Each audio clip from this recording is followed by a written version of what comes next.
What if I told you that the first city in history was built by people who hadn't even invented the wheel yet? That the village, the very symbol of simplicity and peace, actually became one of humanity's most dangerous inventions? That the world's first city dwellers lived in houses with no doors, and the only way in was through a hole in the roof? And that the greatest city of the ancient world wasn't destroyed by war or by an earthquake, but by something far more unexpected? Today, we're setting off on a journey 12,000 years long, from the first fire by the river to a skyscraper touching the clouds. The story of the village and the city isn't a story about stone and concrete. It's a story about human loneliness and the almost desperate need to be near other people. Picture the morning that changed everything. Not an explosion, not a war, not a disaster. Just one person stopping. After millions of years of wandering, someone finally stopped and decided not to leave. Around 10,000 BCE, in a region we now call the Fertile Crescent, something happened that scientists still call a mystery. People, natural nomads, hunters, wanderers, suddenly began staying in one place. Not because they were tired, because they noticed something important. Wild wheat grew here on its own, every single year, in the exact same spot. And if you didn't leave, you didn't have to go looking for food. The food came to you. This discovery was so revolutionary that it changed human biology faster than 1,000,000 years of evolution ever had. The first permanent settlements were tiny, just a few families, a few huts. But they were no longer temporary. People started digging their support posts deeper, covering their roofs more tightly, lining their walls with stone. That's how the village was born. Not from a plan, not from some chief's decree, from one simple decision. It's good here. Let's stay. But the most interesting part was still to come. Because once people stopped moving, they ran into a problem nomads never had to face. The problem of the neighbor. Now, let's travel to a place most people only know from the Bible, Jericho. The city whose walls, according to legend, came crashing down at the sound of trumpets. But long before that story, Jericho held a secret that would completely overturn our understanding of the ancient world. When archaeologists began digging here in the 20th century, they expected to find traces of a small settlement. What they found instead left them stunned. Buried under layers of earth was an actual city, more than 9,000 years old, with stone houses, with streets, with a system for storing grain, and, most incredible of all, a massive round tower, 9 meters across and 8 meters tall, a tower built without a single metal tool. Why did they build it? Scholars still argue about that. Some say it was for defense, others say it was for watching the stars. Still others believe the tower was a symbol of power. History's first architectural statement. We are here, we are strong, we are not going anywhere. About 2,000 people lived in Jericho. By Stone Age standards, that was a metropolis, and its residents already knew something every city dweller knows today. When there are a lot of people, you need rules, you need order, you need someone in charge. But who was the first to seize that power? And what did he demand in return? Picture a city with no streets at all. None. You can't walk through a front door because there are no doors. To get home, you climb up onto the roof and lower yourself inside on a wooden ladder. Your neighbor lives literally on the other side of your wall. Their children run around right above your head. And under the floor of your bedroom, your ancestors are buried. Welcome to Çatalhöyük, one of the most mysterious cities in human history. Here, on the plains of central Anatolia about 8,000 years ago, some 8,000 people lived together. For that era, an unimaginable concentration of humans in one place. But the archaeologists who began excavating here in the 1950s ran into a puzzle they couldn't solve for decades.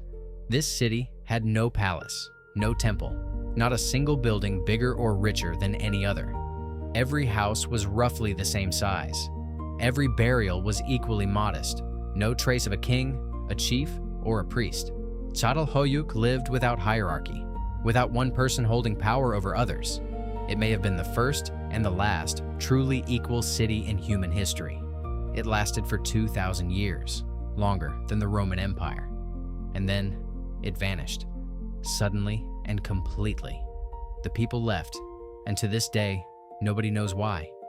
But what came after Çatalhöyük changed the nature of human settlement forever. Because the next cities weren't built around equality anymore, they were built around power. This is where the story of the real city begins. Not just a big village, B. This is where the story of the real city begins. Not just a big village, but something fundamentally new. The city as an idea, as a mechanism, as a machine that produces not grain, not pottery, but something invisible and priceless. Opportunity. Uruk, 4000 BCE, a population somewhere between 20 and 50,000 people. Picture that scale. 50,000 people in one place, at a time when most of humanity still lived in bands of 20 or 30. It must have seemed so impossible that neighboring peoples probably thought Uruk was something supernatural. And Uruk really did change the world, but not through weapons, through record keeping. Here, in order to manage the flow of grain, livestock, cloth, and oil pouring through the city gates, officials invented writing, not for poetry, not for prayer, for invoices. The very first written texts in human history are lists of goods. How many sacks of barley arrived from the north? How many jars of oil were sent south? The city created writing. Writing created history. History created us. But managing 50,000 people takes more than knowing how to count sacks of grain. You need something bigger. You need someone standing above everyone else. Someone the gods have chosen to speak on their behalf. And in the cities that followed, that person had already arrived. He was called different names in different lands, but the role was the same: the king. Imagine living in a city with no laws at all. Your neighbor steals your goat. What do? You hit him. He hits you back. His relatives hit your relatives. A week later, half the neighborhood is in ruins. That's exactly what was happening in the world's first cities, until one king decided to put an end to it, once and for all. Hammurabi, king of Babylon, ruled for almost 40 years, and in that time, turned his city into the greatest in the world. But his greatest invention wasn't a palace or an army. It was a list of 282 laws, carved into black stone and placed in the city's main square, for everyone to read. For the first time in history, law became public. Not a secret kept by priests. Not the king's whim, which you only found out about once you were already being punished for it. But a text standing in the square, the same for everyone. Well, almost everyone. Because Hammurabi's laws divided citizens into 3 classes: free people, half-free people, and slaves. And the punishment for the exact same crime could be completely different, depending on which class you were born into. The famous principle of an eye for an eye, a tooth for a tooth, isn't cruelty, it's progress. For the first time, punishment became proportional to the crime, not more than that. The city was learning to be fair by the standards of its time. Babylon and its laws became a model for the entire ancient world. But while the laws were being polished on the banks of the Euphrates, somewhere else on the planet a city was rising that was so perfect, so carefully planned, that modern engineers still can't fully explain how it was built, or what made its people walk away one day and leave everything behind. Now, let's travel to where the story of cities takes its most unexpected turn: the Indus River Valley. 4,500 years ago, a city existed here that, by all logic, shouldn't have. Mohenjo-Daro, which in Sindhi means Mound of the Dead, was so advanced that when British archaeologists discovered it in the 1920s, they refused to believe the dating at first. Straight streets 10 meters wide, like a modern boulevard. Houses built from standardized kiln-fired brick, and that standard was kept across the entire city down to the millimeter. A sewage system, enclosed, underground, with wells for cleaning, something Europe wouldn't have for another 3,000 years. Every house had a bathroom. Every block had a chute leading down to a shared bin out on the street. And crowning it all, the Great Bath. A public pool, 12 by 7 meters, lined with brick and coated in natural tar to make it watertight. Scholars believe it was a ritual bathing site, built 4,500 years before the Roman baths. About 40,000 people lived in Mohenjo-Daro. The Indus Valley civilization covered more territory than Egypt and Mesopotamia combined. And then it disappeared. Completely. Suddenly. Around 1900 BCE, its people simply walked away, leaving dishes on the tables, grain in the storehouses, jewelry on the shelves. No signs of war, no signs of disaster. Just an empty city. That mystery still hasn't been solved. But while some cities were vanishing, others were just being born. And one of them was meant to last forever. They built it on 7 hills. And it really did outlive almost everything. Picture a city of 1 million people. Today, that number sounds modest, but 2,000 years ago, Rome was the only place on Earth where that many people fit within a single set of city walls.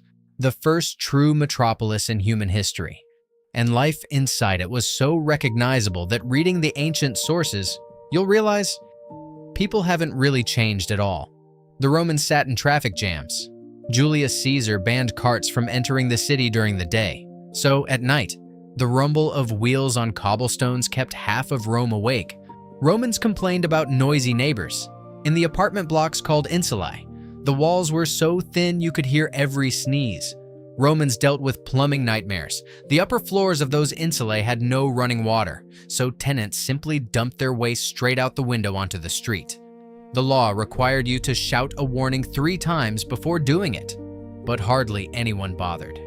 And with all of that, Rome was still incredible. 11 aqueducts supplied the city with water, clean, cold, running around the clock. 140 public toilets, 1,000 public baths, free bread for 300,000 of the poorest citizens every single day. The Colosseum held 80,000 spectators, more than most modern stadiums. Rome proved that a city could feed, entertain, and protect 1 million people at once. It was an extraordinary achievement, and it collapsed almost overnight. What came after would have horrified any Roman. Now, let's jump 3 centuries past the fall of Rome and brace yourself for a sight that's hard to watch. The great cities disappeared. Not all at once, but inevitably, the way water drains out of a cracked jar. Rome's population dropped from 1 million to 20,000 people in just 200 years.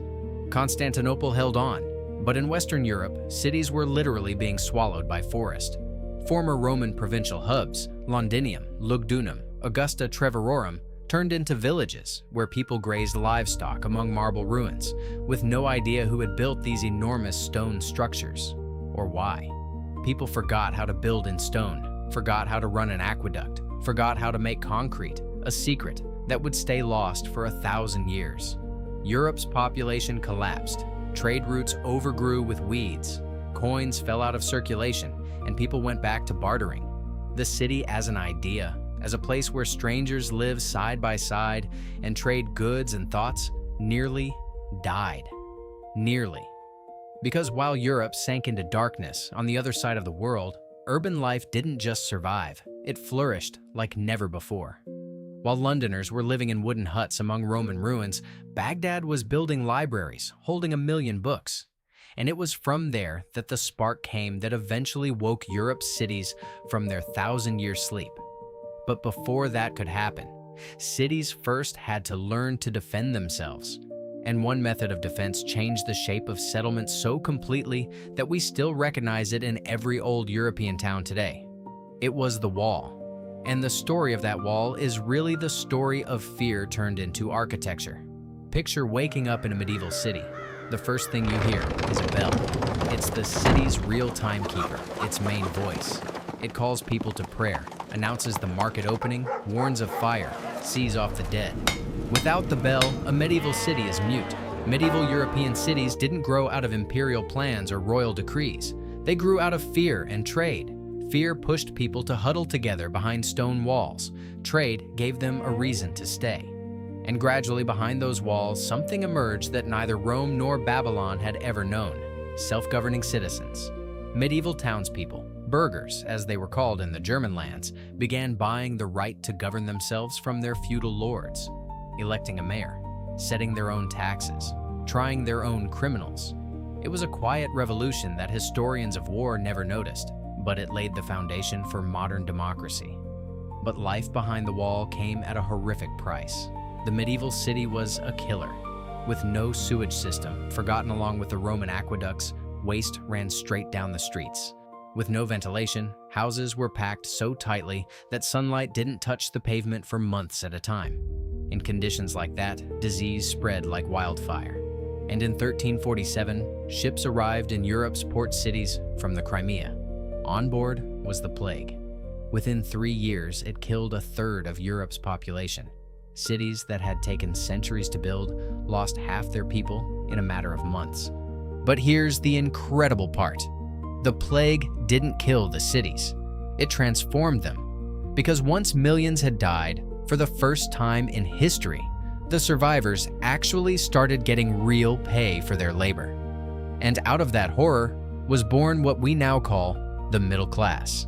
And the middle class built the next kind of city: commercial, free, unbelievably wealthy. It went by many names, but the most famous of them was Venice. But the most interesting part was still ahead.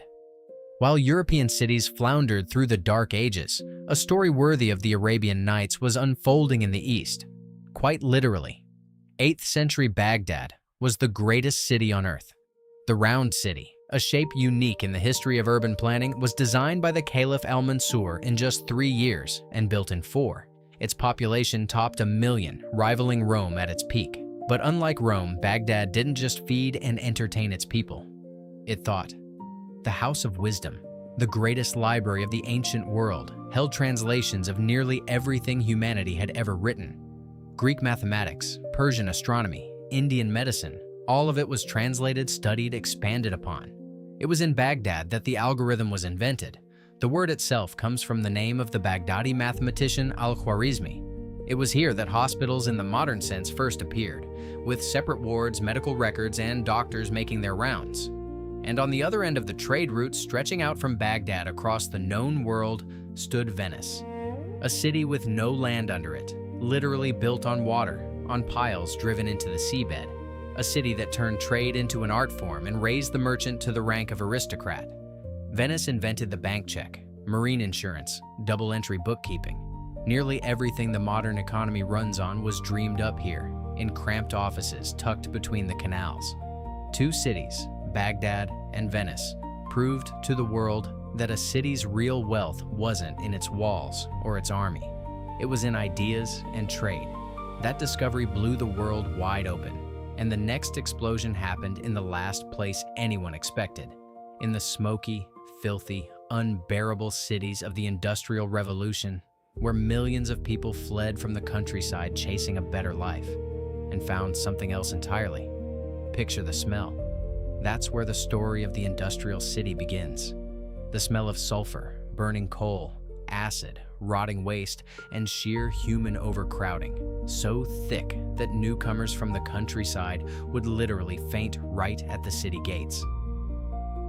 Welcome to Manchester in the 1840s, a city its own contemporaries called hell on earth, and yet it pulled people in like a magnet.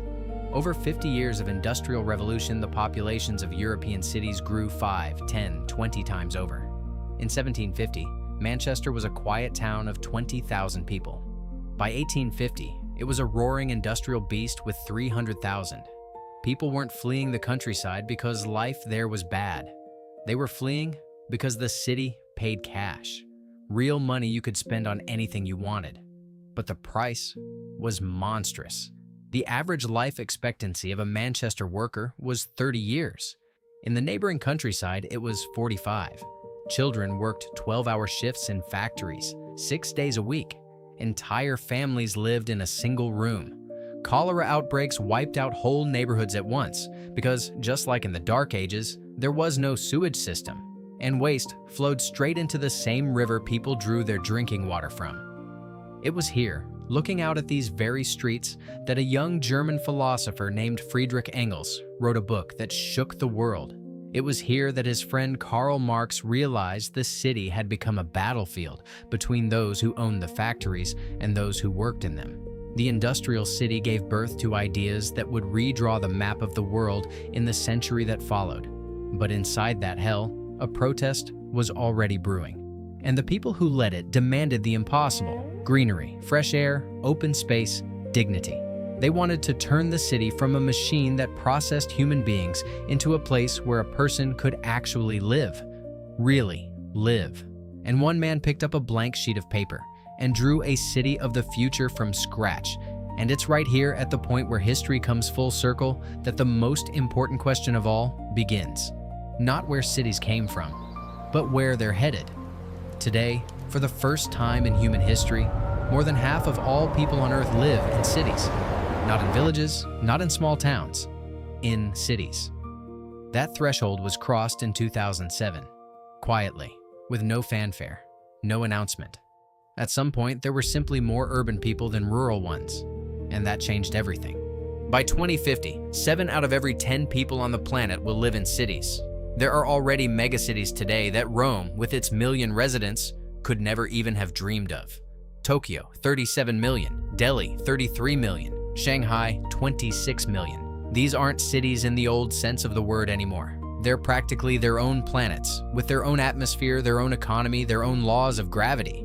And with all of that, right now, as you're watching this video, new cities are being built from scratch around the world. Saudi Arabia is raising a city called Neom out of the desert, a linear city 170 kilometers long and only 200 meters wide. No cars, no streets, no traditional neighborhoods. Egypt is building a new capital in the desert to relieve the pressure on a suffocating Cairo. Every few years, China creates entire million-person cities where there were only farm fields a decade earlier. But here's the strange part. The grander cities become, the more people seem to long for the village. For a small, understandable, human-sized scale. For a neighbor whose name you actually know. For quiet, where you can hear your own thoughts. The 2020 pandemic showed us that millions of city dwellers were ready to drop everything and move somewhere with cleaner air and more open sky. Maybe we're moving in a circle. That man on the hill above the Jordan Valley, standing among the stalks of wild wheat. He didn't stop walking because he was tired. He stopped because he'd found a place that felt good. That felt safe. Where other people were nearby. And that exact desire, to be close to others while still having a corner of your own, is what gave birth to everything. The village and the megacity, Babylon and Venice, Manchester and Tokyo. A city isn't buildings. A city is an agreement, a silent understanding among millions of strangers to live side by side, to put up with each other, to help each other, and to build something together that's bigger than any one of them alone. That agreement is 12,000 years old. It has survived plagues, wars, revolutions, and industrial catastrophes. Whether it survives the digital age, we're about to find out. Because for the first time in history, a person can work, trade, learn, and connect with others without ever leaving their home. For the first time in 12,000 years, the reason to settle down in one place and build a city alongside other people is no longer obvious. So here's the question I'll leave you with. If you could choose a massive city full of 1,000,000 possibilities, or a small village by a river, with a sky full of stars over your roof, which would you pick? Let me know in the comments. Because your answer is the next chapter of this story. A story that began with one person stopping on a hill, and one that's still far from over.